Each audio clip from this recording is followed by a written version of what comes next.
ప్రధానమైన నగరంగా ప్రపంచ దృష్టిని ఆకర్షించే స్థాయికి తీసుకొచ్చే విధంగా పనిచేశాం. మేము 9.5-10 ఏళ్ల కాలంలో మా ప్రభుత్వం ఉన్నప్పుడు మంత్రిగా నేను కౌన్సిల్లో కూర్చొని, కౌన్సిల్ ఆఫ్ మినిస్టర్స్లో, క్యాబినెట్లో కూర్చొని నా కొడుకు కంపెనీకి కాంట్రాక్ట్ ఇచ్చుకోలేదు, లేదా నేను ల్యాండ్ క్రూజర్ కార్లు కొనుక్కోలేదు. ఆ పనులు రేవంత్ రెడ్డి గారు, ఆయన మంత్రివర్గ సహచరులు, ఆ సాగు తెలివితేటలు, ఆ అవినీతి తెలివితేటలు వాళ్ళకే ఉన్నాయి. నేను 50 లక్షల రూపాయలతో ఎమ్మెల్యేలను కొనుగోలు చేయడానికి పోయి దొరికిపోయిన దొంగను కూడా కాదు. నేను నిఖార్సైన తెలంగాణ బిడ్డను. ఏ పని చేసినా తెలంగాణ కోసం, హైదరాబాద్ ప్రతిష్టను పెంచడం కోసం చేశాను. అర పైసా అవినీతి కూడా నేను చేయలేదు, చేయబోను. సరే, ఇవాళ ఈ కొంచెం ఉర్రకుండా ఆగలుగుతారా? ఇవాళ కొంతమంది అర్థమయ్యి కాని వాళ్ళు, తెలిసి తెలియని వాళ్ళు ఏదో కొంత బురద జల్లి తాత్కాలికంగా మీడియా మేనేజ్మెంట్ ద్వారా రాజకీయ పబ్బం గడుపుకోవాలనుకునే కాంగ్రెస్ వాళ్ళకి నేను చెప్పేది ఒకటే, నిజం నిలకడ మీద తెలుస్తుంది.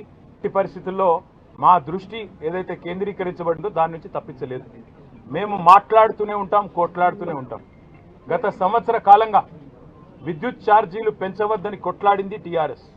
లగచర్లలో నువ్వు రైతులను జైల్లో పెడితే అడ్డుకున్నది టీఆర్ఎస్.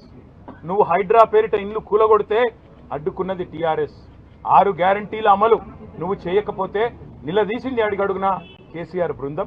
తప్పకుండా మా దృష్టి మేము మళ్ళించాం. నువ్వేదో నా మీద కేసు పెట్టి నన్నేదో చేసి దానివల్ల మా పార్టీ క్యాడర్ను, మా నాయకత్వాన్ని నువ్వు దారి మళ్లింపు, దృష్టి మళ్లింపు దిశగా ప్రయత్నం చేస్తాను అనుకుంటున్నావు రేవంత్ రెడ్డి. అది నీ వల్ల కాదు. ముమ్మాటికి నువ్విచ్చిన 420 హామీలు ప్రశ్నిస్తూనే ఉంటాం. నువ్వు ఎన్ని కేసులు పెట్టినా, ఇది కాదు ఇంకో 100 పెట్టుకో, ఇంకో 1000 పెట్టుకో, ఎదుర్కొంటాం. న్యాయస్థానాల మీద, ఈ దేశంలోని చట్టాల మీద, భారత రాజ్యాంగం మీద మాకు సంపూర్ణమైన గౌరవం, సంపూర్ణమైన విశ్వాసం ఉంది.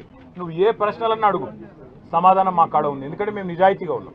నీలాగా లుచ్చా పనులు చేయలేదు, నీలాగా తుచ్చపు పనులు చేయలేదు, చేయబోము.